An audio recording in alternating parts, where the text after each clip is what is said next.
stories like crazy. Because everyone has mental health, and everyone has a story. And sometimes they're crazy.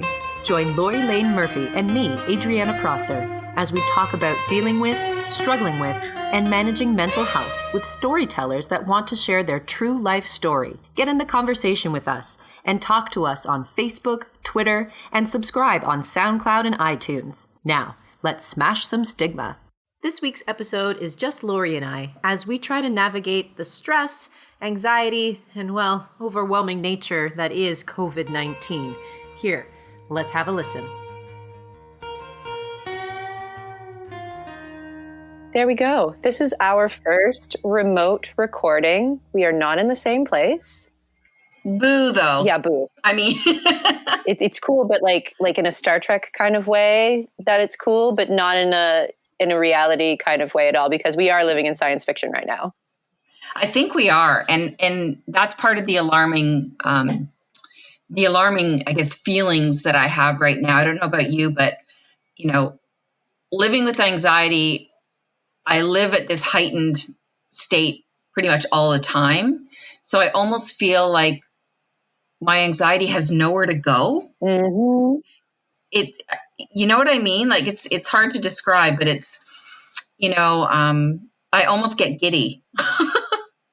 Okay. So no word of a lie. I have been in it's not self-isolation because I'm not in lockdown, but I've gone nowhere other than walking the dog and 6 feeding things and not going into stores. And so the last time that I went out into the world, I was teaching at a university. Mm-hmm. And it was the day, it was last Friday. So it's been a whole week now. God, mm-hmm. Time is irrelevant now. I know. But so I had pandemic brain because that was when it's been a week of closures, a state of emergency declared, and all of this was going down. And I have what a lot of people are now calling pandemic brain, where it's just the overload of information. Mm-hmm. The world is turned upside down, and I was just shutting down. And I remember being in my presentation, and I was guest lecturing, and the person that hired me, I was like, I don't know, I feel like I'm talking a lot here. And she turns and she's like, yeah, that's what you're here for. I'm a guest lecturer.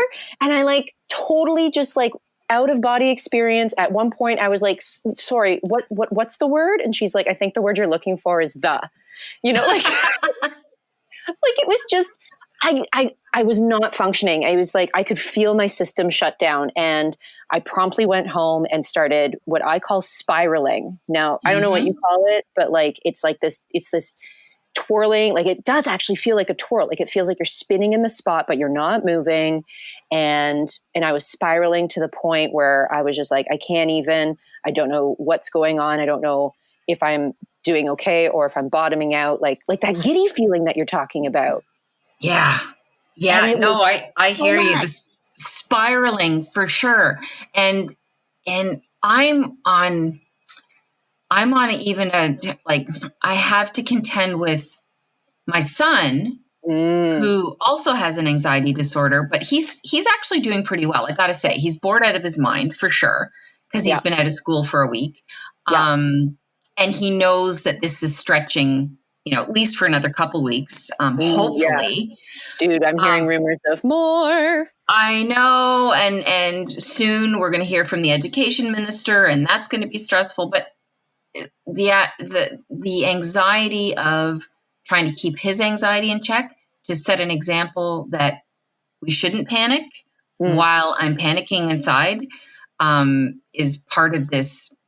I feel like there's nowhere to go. I just, 1 minute I'm calm. The next minute I'm coming unhinged, Yeah. because it's the uncertainty. I don't know about you, but I can't believe it. That out of body experience you were talking about. I can't believe it. I can't believe this is happening. Yeah.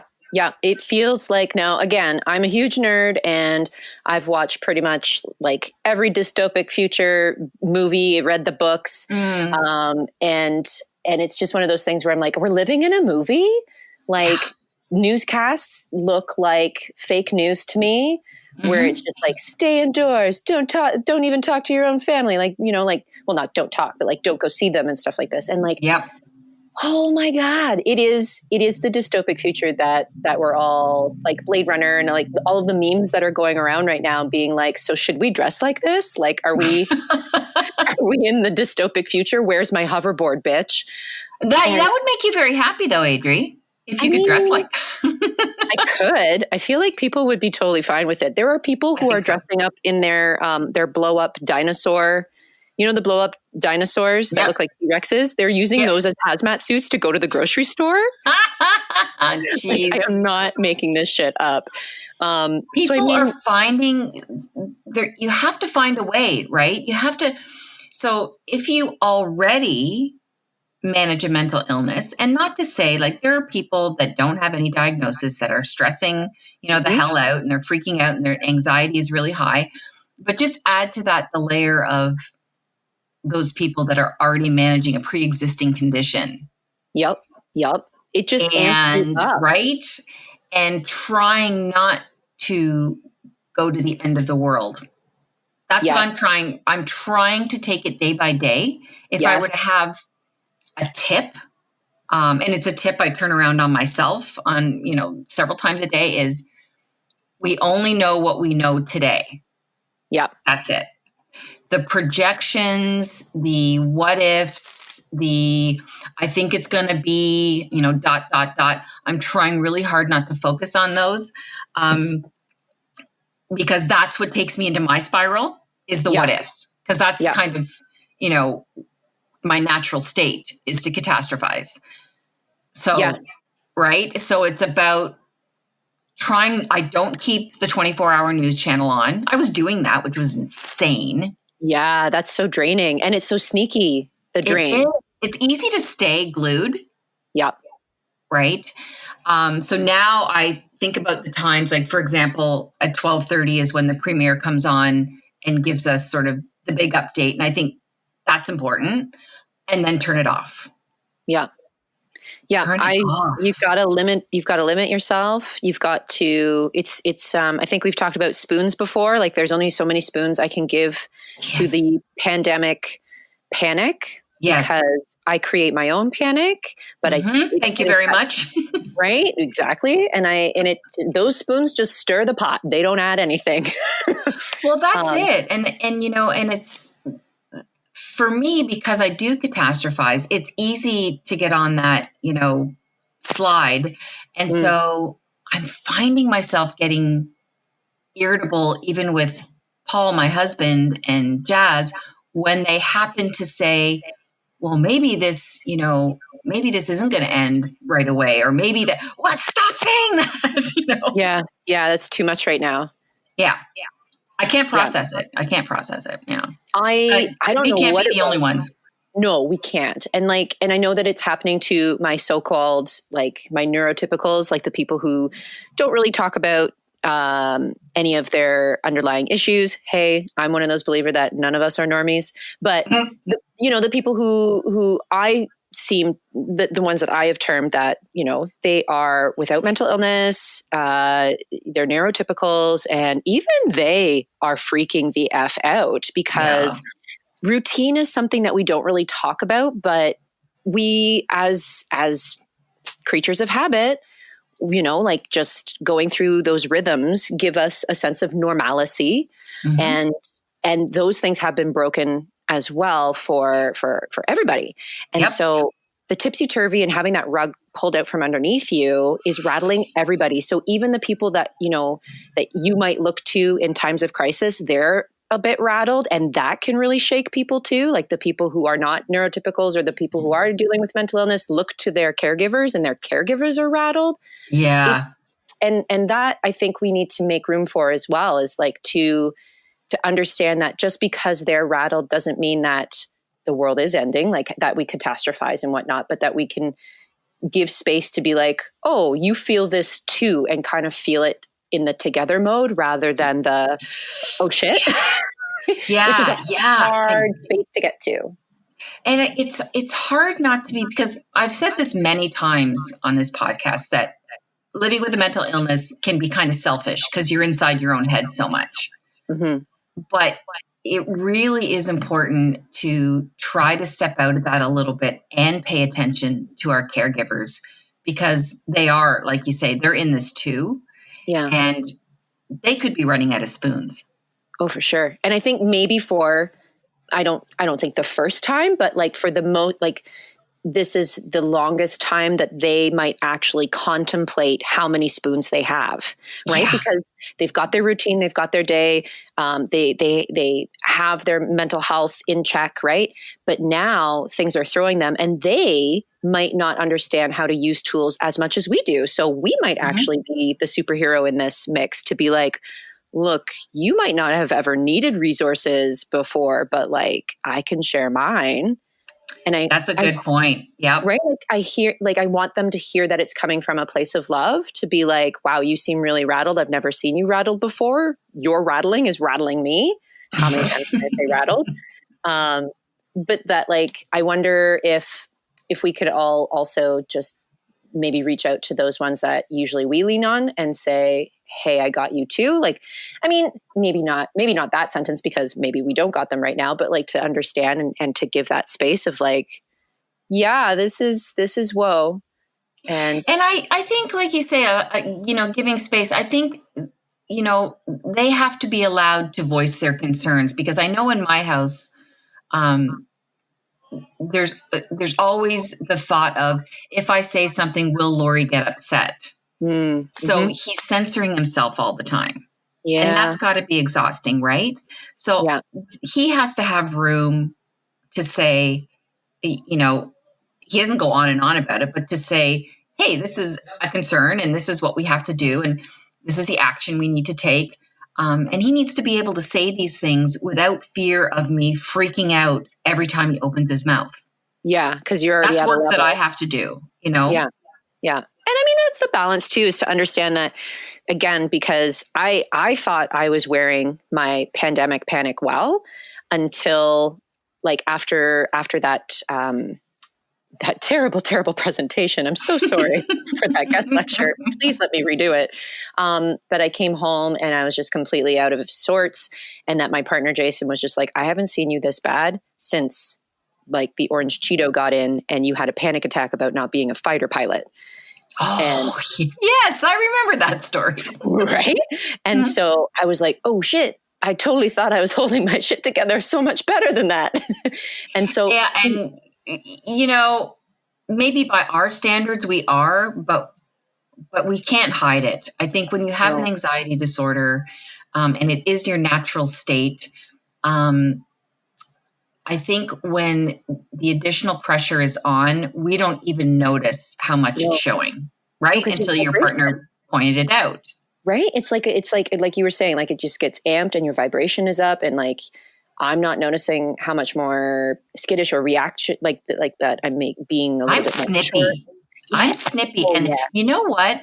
I'm not to say that I'm like a total breeze to live with, but I am pretty, you know what I mean? But I'm not snippy. Like I'm not short with people ordinarily. I tend to have, I tend to go with the flow a little bit at home. That's not happening at all now. And I'm really reactionary and my fuse is really short. And that's all driven by fear. It's all fear. Absolutely. Like your cup is full of all of this. So now it runneth over. Totally. Yeah. But it was really nice that Jason pointed it out. Now, some people, this might not work for them, but the fact that he was like, I am seeing something here. It was almost like he gave me permission to have that panic attack. Like, cause then I had a full out, like, just like, oh my God. And right. And I don't know, there might be some listeners that need that permission and to fall apart. Yeah, that you don't have to hold it together all the time, especially in this really crazy darkest timeline that we're in right now. It is not going to be dark forever. We got to kick and find the daylight, as thank you, bare naked ladies. But like, just, I don't know. We have to find, I don't want to say a good way, but like maybe a safe way to just release all of that. And so I kind of wanted to talk about that like here in our little podcast today are the things that could help us right now, because we can't go out and maybe do some of our self-care. Like I can't go to the gym right now. Yes. Like my happy place has been closed off. It's like a death trap. And so what can we do? So like, what are you doing right now, Lori? What are you doing to get through? I am bouncing around my living room when you talk about not getting to the gym, as I can't either.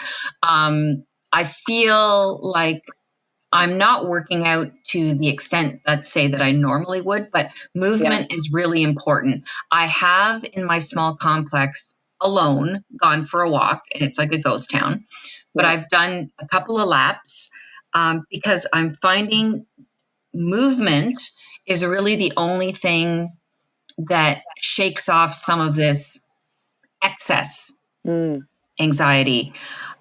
Joking around, it seems like does that even count as a tip? Yes, it does. Yeah. Humor for sure.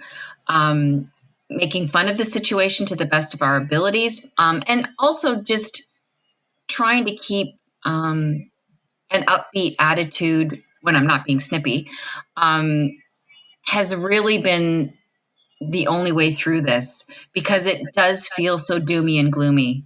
Yeah. Yeah. What about you? I mean, to that, when you're saying like the laughter and like upbeat stuff and like maybe having living room dance parties, even for one, there are people who are watching Contagion and Outbreak. That's insane. It's trending on Netflix. I'm like, you're right. That is crazy to me. Like that would put me over the edge. You do you if you need to like do that, but like I'm like leaning into escapism. I've really leaned into audiobooks. I can't even focus to read. Like I'm finding it very difficult to focus. Well, that's a good idea. I hadn't thought about audiobooks because I haven't been able. I've got a good book on the go and I can't stay focused. Right? I can't do it. So audiobooks have been a really nice thing. Playing silly video games. I've been really blessed with the fact that I can get a subscription for online play that I can play with my friends online. Awesome. And I haven't done that since I was like, I don't know. And that's what my son is doing. That's what my son who's 18 is doing to keep sane. Amazing. Yeah. And he's playing with his friends and he's Snapchatting with them at the same time. And it's like they're all together. Good. Yeah. Hangouts I find are key. And I have been like for a couple of times I was like phoning people like it was the 1980s and that wasn't enough. Right. I needed to move and I needed to see people's faces. So like Google Hangouts, Zoom or FaceTime really made a difference. I'm an extrovert. Hello. And I need to see people's faces to make it, I don't want to say real, but like that quenched my extrovert need more. Yeah, I get that. I think I'm going to start reaching out to people a little bit more and say, if you want to FaceTime, let's do that, because self-isolation is isolating if we're not careful. And it's one of those things where like, there's all those memes going around about like introverts. We've practiced our whole lives for this. And I'm like, but extroverts have been fearing this for our whole lives and we are spiraling. Yeah. So if you can like do the Google Hangout thing or the FaceTime thing, because I feel like that body sense awareness and like reading people's faces and that interpersonal skills are being clicked on. And that's not happening on the phone. And that's not happening through chat bubbles. Yeah, exactly. So the other thing that I'm actually really leaning in hard to, and I know I've shared some resources on our Facebook page, is the Calm app. And they have an emergency calm meditation. It's just 5 minutes of like a woman just telling you in like a really soothing voice, being like, we're just going to breathe. 1, 2, 3. Hold. Because sometimes I just need to be ripped out of the narrative of the spiral of like, oh no, oh no, oh no, oh no, oh no, oh no. Yes. And if you can develop a better sense of clocking those, like I know my therapist talks about clocking it and like noticing. Is that something that you use you notice that thought pattern and either you can shelve it and get like, just be like, I see you, I notice you, I'm going to shelve you for now because I can't deal with you. Or if you have the capacity to deal with it and unpack it there. I try to interrupt my thoughts. I interrupt them a lot. Right. And just be like, no, you back down for now, is like how you do that. I interrupt them, and I do try to flip. I try to flip the script from the oh no to the hang on a second, let's look at the evidence. I'm very big on evidence. It's hard for me, but I try to focus on when I'm worried and I'm spiraling and I'm doing the oh no, oh no, oh no. If I can get clear enough to say, okay, hang on. The facts are, fill in the blank. That does help me to bring me back down a little bit, which is one of the reasons why I do think it's important to watch the specific, daily updates, because it does give you what is really happening. Yeah. And then I can come back to that and say, okay, this is really what's going on right now. Try not to get on the runaway train of fear. Yeah.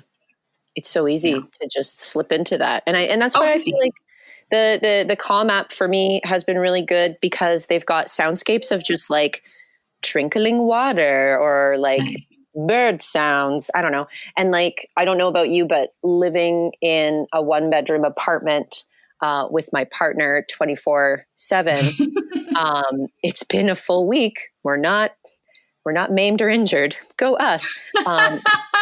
But like putting on the noise canceling headphones and just putting on like, they've got stories on this app. Like, they should pay me to endorse this stupid thing, but they've got stories on the app of just like people reading you a story in like nice soothing tones. LeVar Burton, the guy from Reading Rainbow and Star Trek, is on there. Rainbow. Right. So I don't know. If you've got a resource, I would love to hear it from our listeners. And I'm going to share, this one has already been shared on our space as well, without subscription. You don't have to pay anything. Calm has released some of their meditations and some of their things online, which I think is really awesome. And the other thing that I'm finding really awesome is the solidarity across the globe of people sharing things for free in a time when we don't know when the economy is going to bounce back. Yeah. It's kind of amazing, the solidarity that's coming out of this too. So and some of the bigger guys, the giants, are starting to step up a little bit. Like, it seems like not a big deal, but the fact that Rogers, for example, is releasing some channels when you don't have, access to them ordinarily, like, just here, entertain yourself. Right. Like, that's really important. It's mattered in our house because it feels like a treat. Yeah, absolutely. It feels like decadent. Frozen 2 was dropped, and I watched it. Oh, yes, I did. Did you? Oh my god! I want all of Anna's clothes. Yeah, I'm all about it. Anna's clothes are like my new fashion. Got me some ginger Disney action, and then that is awesome. Disney just dropped another one. Like, they're really listening to their audience about this hunger and this need to be entertained at home. And the fact that like, I don't have a kid. So like, kudos to all of you guys out there who have kids, that you have to like entertain and educate and like keep the sanity level at your house. I am sending you all the good vibes, because that is the hardest. But that, like you're saying, like, there's a lot of great resources out there to log on to.